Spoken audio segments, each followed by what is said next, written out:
So guys 3 साल में क्या बदलता है? 3 साल में सरकार बदल सकती है, 3 साल में इंसान बदल जाता है और 3 साल में टेक्नोलॉजी तो इतनी बदल जाती है हम सोच भी नहीं सकते हैं। लेकिन एक चीज बिल्कुल नहीं बदलती है, वो है OnePlus Nord CE4 Lite में आने वाला प्रोसेसर। स्नैपड्रैगन 695 के इतने ज्यादा चिप ले लिए OnePlus वालों ने कि 3 साल तक back to back same processor इन लोगों ने अपने 3 जनरेशन के फोन में यूज किया। तो भैया बहुत आक्रोश है इस फोन को लेके एंड सभी चीजें हम बताएंगे। एंड बहुत दुख होता है ये जान के कि बहुत सारे लोग ऐसे फोन ले लेते हैं जिनको प्रॉपर नॉलेज नहीं होती है। तो मेरी आपसे एक ही दरख्वास्त है कि ज्यादा से ज्यादा लोगों के साथ शेयर करो ये वीडियो को, ताकि गलत फोन ना ले। यही हमारा उद्देश्य है। और मैं ऐसा इसलिए कह रहा हूं ना क्योंकि इस फोन को अभी यूज करते हुए काफी टाइम हो गया। देखो बहुत सारी चीजें हैं जो आपको जाननी चाहिए। सबसे पहली चीज आ जाती है प्राइस। 8GB रैम 128GB वाला वेरिएंट आपको 18,000 तक मिल जाएगा ऑफर्स वगैरह लगा के। लेकिन 18,000 के हिसाब से ये फोन बिल्कुल भी जस्टिफाई नहीं करता है। सबसे पहली चीज देखो बिल्ड आ जाती है। फोन को पकड़ोगे,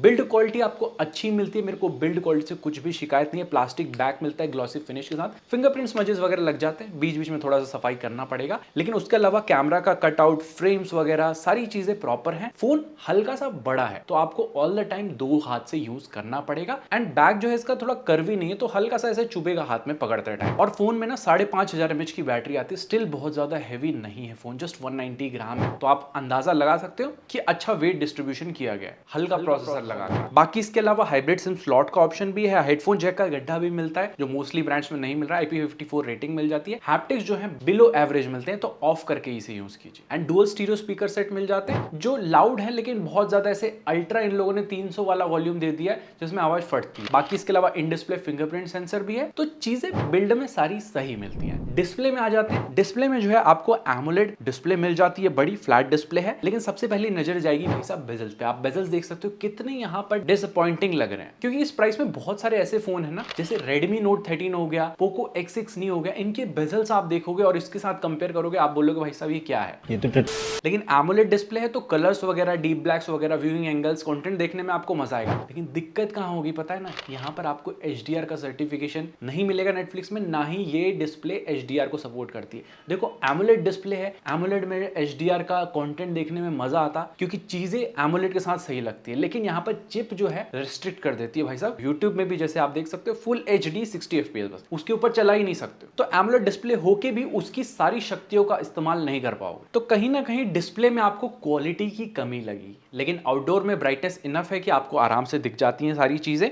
Amazon प्राइम, नेटफ्लिक्स में भी फुल HD कंटेंट आप देख सकते हैं। और दूसरी दिक्कत तब आती है यहाँ पर 120 हर्ट्ज का रिफ्रेश रेट दिया गया है। ऐप स्पेसिफिक रिफ्रेश रेट भी आप सब में हाई सेट कर सकते हो, लेकिन भाई साहब इसका चिप जो है ना वो हाईयर रिफ्रेश रेट फेंकता ही नहीं है। मतलब आप ऐसे समझिए कि आपके पास मारुति ऑल्टो का इंजन है, पार्ट्स आपने फरारी के लगा दिए, तो कितना भी आप बूस्ट करोगे वो नहीं दे पाएगा वो परफॉर्मेंस जो फरारी देगी। तो ऐसा ही यहाँ पर आता है। 120 हर्ट्ज होने के बाद भी ना ये फील होता है 60 to 90 हर्ट्ज के बीच में, तो वो स्मूथ फील नहीं आएगा। कहने का तात्पर्य है। और कनेक्टिविटी में भी बहुत सारी चीजें डिसअपॉइंट करेंगी। जैसे पहली चीज 5G के बैंड्स तो आपको तगड़े मिल जाते हैं। ब्लूटूथ वर्जन 5.1 पुराना मिलता है, वाईफाई 5 मिलता है। तो ये चीजें चिप पुरानी है तो आपको नहीं, ऑफ कोर्स नहीं मिल सकती। और जब पुरानी चिप होगी ना तो कहीं ना कहीं 5G में दिक्कत आई। यही चीज मैं चेक कर रहा था। आप यहाँ पर देख सकते हैं इसकी स्पीड 5G की वो सेम नहीं मिल रही है जो हमें सेम मोटोरोला G85 में देखने को मिल रही है। लेकिन उसके अलावा डुअल 5G को ये सपोर्ट करता है। प्रॉक्सिमिटी सेंसर डेडिकेटेड मिल जाता है। कॉल रिकॉर्डिंग चुपके से करना चाहे तो कर सकते हैं। लेकिन 5G प्लस यहाँ पर शो नहीं कर रहा था, 4G प्लस आ रहा था। एक और दिक्कत मैंने फेस की, कभी भी 5G से 4G में आ जाता है उसके बाद 5G में जाता ही नहीं है अनटिल अनलेस आप एरोप्लेन मोड ऑन ऑफ करें। उसके बाद या तो फोन को ऑफ करके ऑन करें, तब तक नहीं आएगा। तो ये बग Nord CE3 Lite में भी फेस किया था, CE4 Lite में भी है। तो वो सिनारियो काफी फ्रस्ट्रेटिंग हो जाता है कि आपको इमीडिएट कॉल करना हो या कुछ नेट चलाना हो, नहीं हो पाएगा भाई। और ये 3 से 4 बार चीजें मैं फेस कर चुका हूँ। बाकी इसके अलावा सॉफ्टवेयर में आपको पता ही OnePlus जान जाता है अपने तगड़े ऑक्सीजन हो इसके लिए। लेकिन जब मैं बोलूँ कि यहाँ पर भर भर के आपको ब्लोटवेयर्स मिलेंगे तो आपको कैसा लगेगा? तो यहाँ पर आपको 5 से 7 ब्लोटवेयर्स देखने को मिल जाते हैं शुरू में ही, जिनको आप अनइंस्टॉल ऑल्दो कर सकते हैं। लेकिन भाई साहब एक टाइम पे क्लीन एक्सपीरियंस माना जाता था, अब यहाँ पर देख रहे हो कितनी चीजें चेंज हो गई है। पैसा कहीं ना कहीं ये लोग निकालने के लिए डाल रहे हैं। एंड 638 MB का एक अपडेट भी आया था, वो अपडेट अपडेट करने के बाद ही सारी टेस्टिंग हमने की है।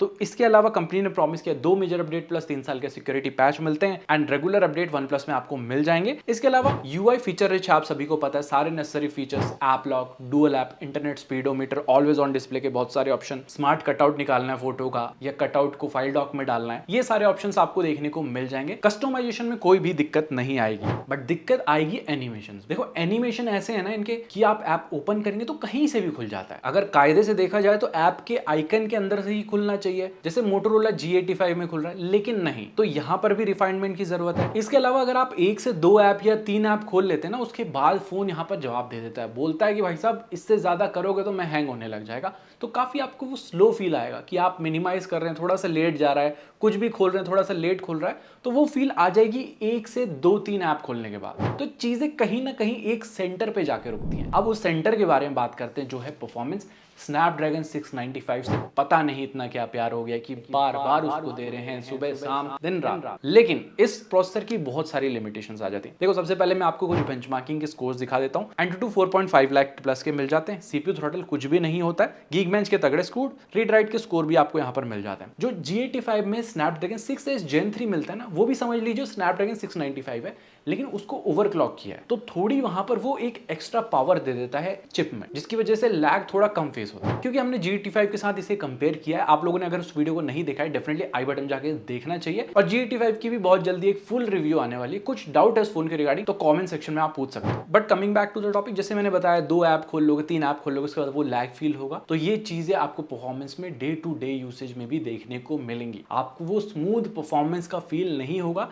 और ऐसे ही बहुत सारे फोन हैं जैसे iQOO Z9 इसी रेंज में इतनी तगड़ी परफॉर्मेंस दे रहा है कि आपको मजा आ जाएगा उसको यूज करने के लिए। कैमरास भी बेटर हैं उसके रिगार्डिंग भी एक वीडियो बनाई है, आई बटन जाके आप देख सकते हैं उसको। और अगर आप सोचिए इसमें गेमिंग कर लोगे, भाई साहब नहीं, BGMI में स्मूथ 40 FPS तक खेल सकते हो, उसमें भी परफॉर्मेंस आपको बहुत ही एवरेज मिलेगी। तो गेमिंग आप ना पकड़ के चलिए, कैजुअल टाइप से भी लो लेवल की आपको गेमिंग उसमें मिलेगी। तो परफॉर्मेंस के लिए एक ही चीज बोलूंगा, 2024 में ये चिप जिस भी फोन में हो वो बिल्कुल भी डिजर्व नहीं करता है। तो एक बड़ा बड़ा ना है हमारी तरफ से इसके परफॉर्मेंस को लेकर। लेकिन जहां पर हाँ हो जाती है एक जगह है, बैटरी 5500 mAh की मिल जाती है। यहां पर जब हमने यूज किया फोन को 10 से 10.5 घंटे का स्क्रीन ऑन टाइम मिला, नॉर्मल टू मॉडरेट यूसेज में, वो भी 5G पे थे। तो बैटरी बैकअप सुपर मिल जाती है क्योंकि चिप ना बहुत ज्यादा पावर हंग्री नहीं है। इसके अलावा OnePlus में आपको बैटरी हेल्थ देखने का भी ऑप्शन मिल जाता है, तो बैटरी हेल्थ भी आप यहां पर ट्रैक कर सकते हैं। एंड आइडल ड्रेन भी नहीं है, 71% से 69 ही हुआ था 5G पे ओवरनाइट। बट यहां पर भी लिमिटेशन आती है, जैसे कि 80 वॉट की फास्ट चार्जिंग को ये सपोर्ट करता है, लेकिन चार्ज होने में भाई साहब 70 मिनट लग जाते हैं, क्योंकि चिप पे शायद उतना पावर से चार्ज करने का यहां पर सपोर्ट ही नहीं है। तो बैटरी बैकअप तो अच्छा है, लेकिन चार्जिंग भाई साहब 80 वॉट होके भी 70 मिनट रुकना पड़ेगा आपको फुल चार्ज होने के लिए। अब बहुत सारे लोग ना OnePlus को लेते हैं उसके कैमरा की वजह से, लेकिन उनको ये चीजें पता ही नहीं यहाँ पर कैमरा कैसा मिलता है। देखो देने के लिए सेंसर अच्छे दे रखे, फ्रंट में 16 मेगापिक्सल का शूटर भी मिल जाता है। बात करें फ्रंट कैमरा से, तो मैं आपको G85 के साथ इसका कंपैरिजन हमने किया था, उसकी फोटोज दिखाता हूं। आप देख सकते हो यहाँ पर